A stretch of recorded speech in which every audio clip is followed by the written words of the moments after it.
Hi there, it's Marie. Welcome to Real Life on the Homestead in Ontario. And as you can see, we still have snow going around, but it is a cold, rainy day, and I'm gonna have to go and start some seeds. I can't wait any longer. It's now almost the end of April.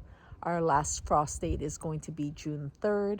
So I'm gonna go up into the sea can, show you how I keep my seed vault, and I've kept it for years. So the seeds stay really well the way I keep them, and I keep rodents out of them. And then I'll show you the unconventional way of creating a mini greenhouse. This is my seed vault. It's an old kitchen cupboard that I keep in the sea can, but it's completely sealed, so it keeps the mice out. I have seeds in here. I have seeds up there. I have my own seeds that I make sure that I save when I get a really great crop. And I am going to be looking for my squash seeds because I want to get those started, both my squash and my zucchini plants.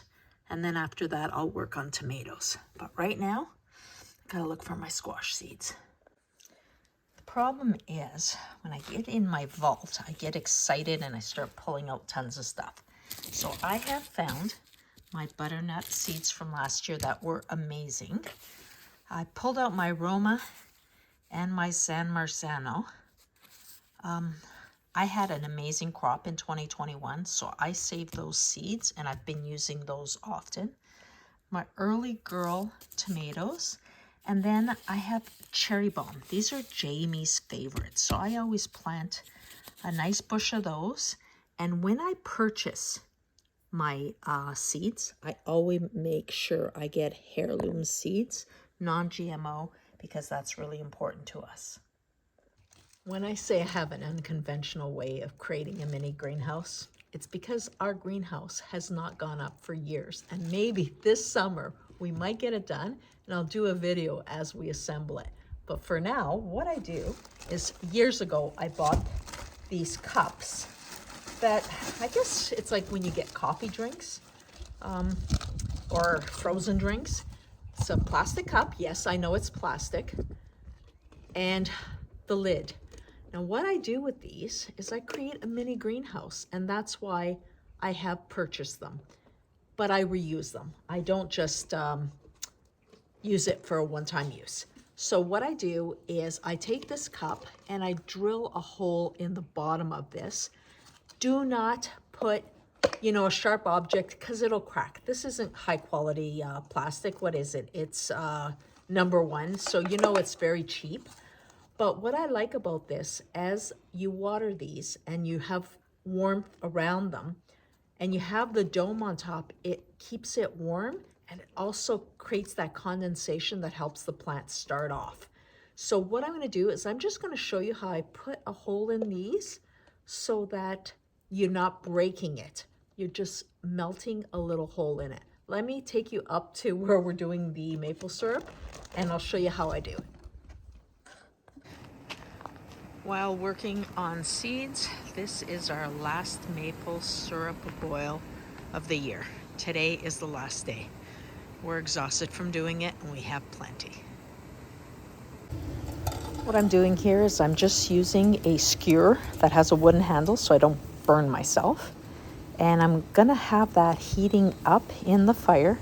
Doesn't take very long at all. And once it's warm, all I do is take it over to my plastic cups. And I have several of these done, but I thought, hey, show you how to do it. Just press the hot metal through the cups, and you can do a stack of them at once. You don't have to do one at a time. And this is just to make a drain hole in the bottom of these plastic cups. Isn't this simple? Such an easy way to do it. It has, like I said, the drain hole. These cups can be reused over and over. So use whatever starter mix you want, but I personally like to use this Pro Mix. It's organic for vegetables and herbs, and I buy these large bags. It's 112 liters. It lasts for years. So I just use what I need. close it back up, and I've had this bag, I'd say, about 3 years, and it's pretty much almost still full. But that's what I use as my starter mix. Now, as you can see, these are the newer cups, but cups that I'm going to reuse are the older cups that I had. They had the holes in them, and I'm just gonna put those aside. And I don't know where I got this. It's in the garbage somewhere for sure. But what I do is I place all my cups in there as I fill them with the starter mix. And this way, during the sunshine time of day, I bring them out and I place them here. And at night, I keep them indoors, and I just basically use, I'm just gonna show you that. I basically just use one of the lights that I use for brooding my chicks, just to keep the warmth going.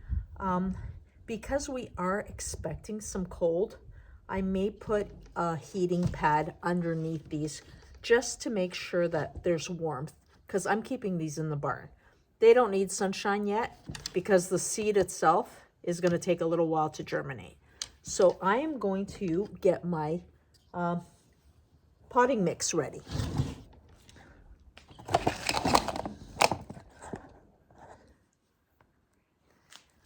With the potting mix, I like to break it up and make it very fine. I know many people will moisten it before putting it in the cups, but it is still really cold right now, and I don't want to have my hands frozen out here. So I'll be putting this mix in the cup and watering it once it's in the cup. In the bottom of these cups, you could put a little bit of gravel just to help drain. What I like to use is I just use some oyster shells because I buy huge bags for the chickens. So to me, that's a great base. Nothing wrong with adding some calcium to your earth. And then I just take my starter mix, throw it in there, and I will place, I'm saying 3/4 of the cup, because once I wet it, it will compact a little bit, and then I'll add my seed. And then after adding the seed, I will top up again a little bit more dirt, put my cup lid on, and place it in my basket. You don't need to see me do every seed, just gets you an idea of what I'm doing. As many of you know, I have gone more to a carnivore lifestyle. Oh my God, look at my hair. As if it matters, right? I've gone more to a carnivore, I digress, honestly. I've gone more to a carnivore lifestyle, and I will still eat some low oxalate vegetables, but spinach, kale, even though I have enjoyed them for years, they don't do well for my body. But I have tons of seeds, and I'm not going to waste those. I'm not going to turn around and sell them because I'll never get what I paid for them, or people want like a deal. And what I'm going to do is I am going to plant them and then feed them to my chickens and ducks. They will love those vegetables. So I'm good with not wasting those seeds. I will be planting them and using them. But for myself, I'm going to focus on the low oxalate vegetables. I still have a lot of research to do on which ones they are.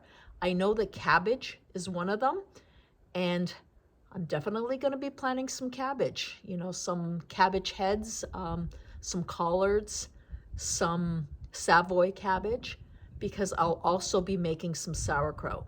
If you have cabbage and you're fermenting it, that's a good thing for your gut.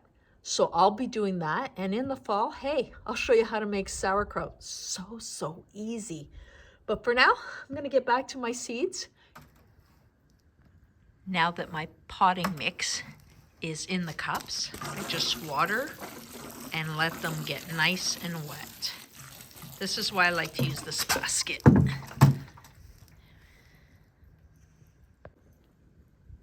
I have all my seeds in their containers with the lids on. The nice thing is, with this little hole here is a perfect watering spot. I just put a little funnel in there and give them some water. And that's it. We're gonna wait a few weeks and we'll start seeing them sprout out. You go out, live your best life, and we'll talk to you next time.